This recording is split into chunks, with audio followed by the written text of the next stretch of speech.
Au début de votre carrière, comment vous voyez le travail? C'était quoi votre vision du travail à ce moment-là?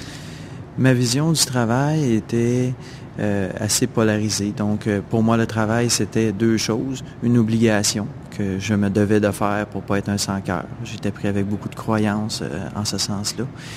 Et puis aussi, un besoin de reconnaissance du père. C'était vraiment là que je trouvais la seule motivation, la seule chose qui m'emmenait à aller travailler. Et donc, ça a été quoi votre début de carrière? Mon début de carrière a été dans la vente.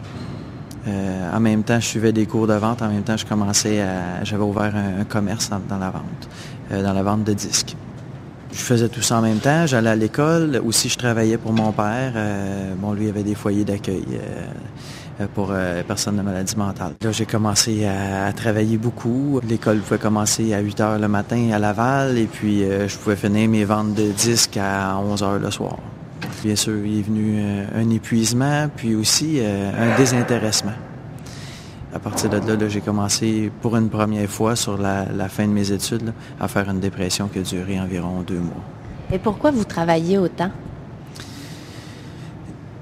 Je travaillais autant vraiment pour recevoir la reconnaissance de mon père. J'avais pas la reconnaissance que je voulais avoir.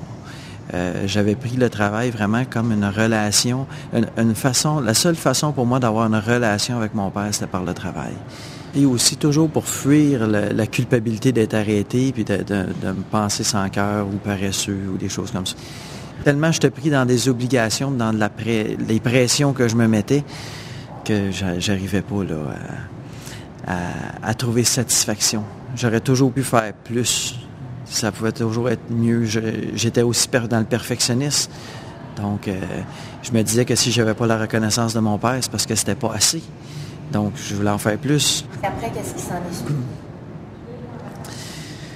suivi? Suite à la dépression, je suis reparti. J'ai recommencé la même chose, sans m'en rendre compte, sans m'être arrêté réellement à qu'est-ce qui s'était passé. Ça a passé un petit peu sur le dos de la crise d'adolescence. Je ne veux plus rien faire, puis... je m'étais laissé je m'étais abandonné, je m'étais laissé là. Donc ensuite, j'ai recommencé le même rythme de vie, à travailler. Disons, pendant environ encore 10 ans. Puis ensuite, là, j'ai vraiment fait une dépression majeure. Est-ce qu'il y a eu un élément déclencheur? Ça a été comme l'accumulation de stress à cause du travail? L'accumulation de stress, puis une séparation là, avec ma conjointe. C'est sûr que j'étais pas dans la relation, j'étais pas là pour elle. J'étais constamment préoccupé par le travail, par ce que je devais faire. Moi, c'était vraiment le travail, encore plus que même l'argent. Fait que je pouvais aller jusqu'à travailler sans réellement faire de l'argent. Fait que ça faisait que j'étais absent, puisque moi, je cherchais juste, c'était comme ma seule valeur, là. Dans ces années-là, là, j'ai fait tout plein de petits emplois, un petit peu dans la vente, mais aussi des emplois qui me convenaient vraiment pas. Laver des autos, des choses comme ça qui étaient très, très loin de ce que je pouvais vouloir faire dans la vie ou avoir le désir de faire.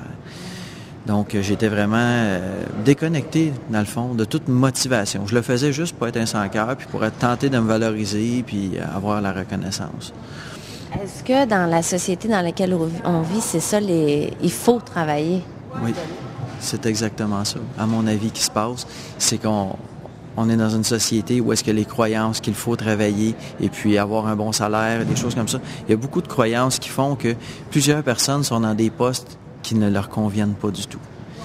Puis c'est dommage parce que quelqu'un peut être dans un poste, dans un bureau et aimerait mieux travailler mettons, sur la construction, mais il ne s'est jamais donné le droit. Bon, la paye est bonne, la sécurité d'emploi, tout ça, donc il reste dans le bureau. L'autre, il est sur la construction, il n'a pas ses études, lui, il reste dans la construction, il se meurt là, en n'ayant pas une motivation intérieure pour arriver à travailler. Ils vont vraiment par leurs croyances, ils vont par obligation, tout ça. Fait que ça fait à un moment donné, ils se ramassent en dépression majeure. Est-ce que ça a changé, ça, au cours des dernières années? Je crois que les choses sont semblables, mais que le rythme a accéléré beaucoup. Donc, ce que ça fait, c'est que les gens tombent en dépression beaucoup plus vite. Au travail ou dans la vie de tous les jours?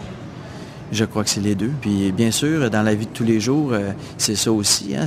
Les gens sont en relation, des fois restent dans des relations qui ne leur conviennent pas, juste parce que là, leur croyance fait qu'ils ne devraient pas se séparer. Bon, c'est beaucoup de problèmes, les questions les maisons, l'argent et tout. Donc, ils restent dans des relations qui ne leur conviennent pas.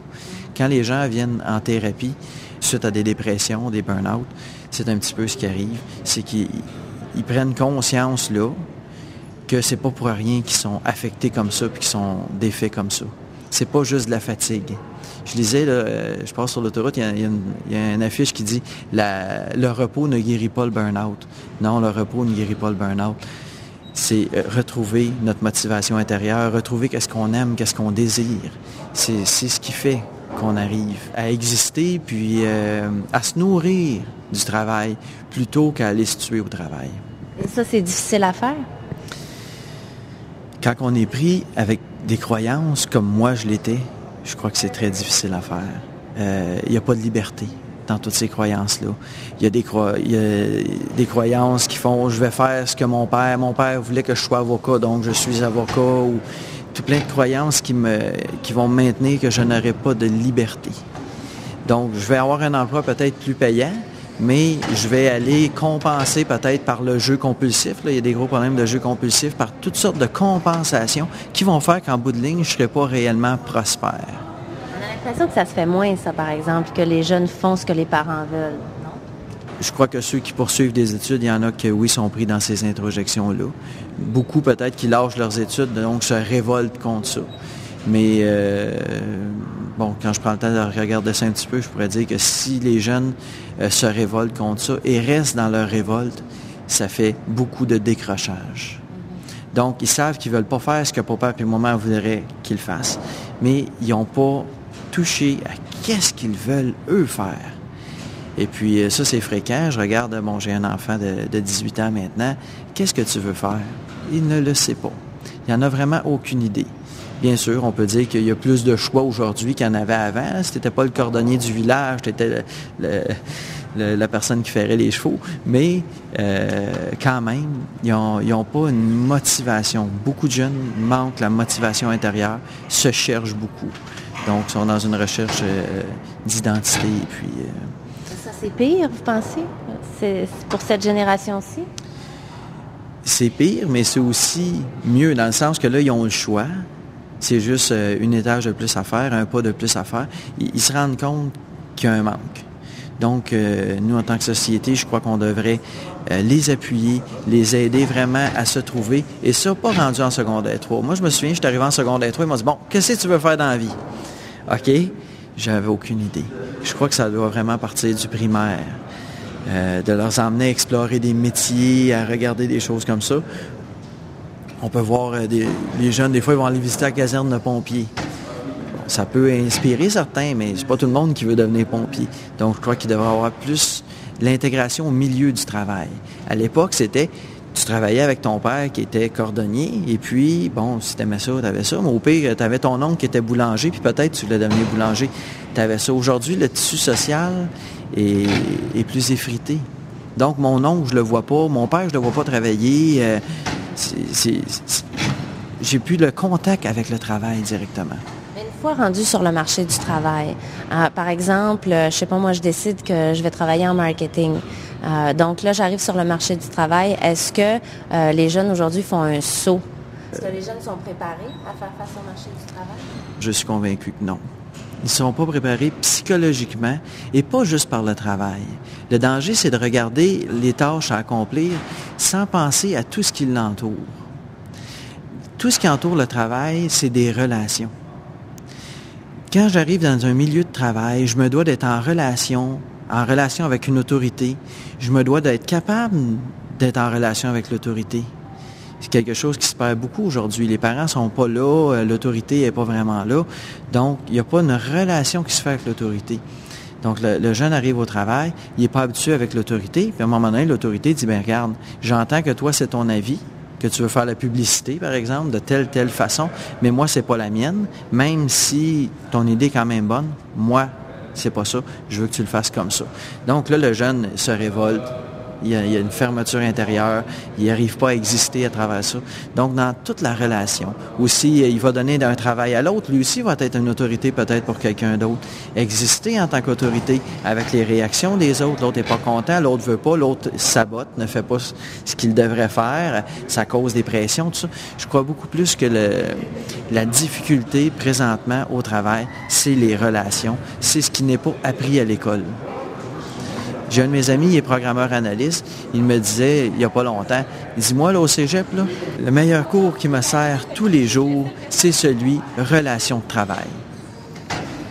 Il a appris ça au cégep. Fait que je ne sais pas où est-ce que la formation se donne, bon, si elle se donne même encore. Mais je crois que c'est primordial, puis le côté relationnel est même négligé présentement. Pourquoi c'est si important, les relations de travail? Parce que le travail, dans le fond, est comme un prétexte. On est ensemble, on est en relation.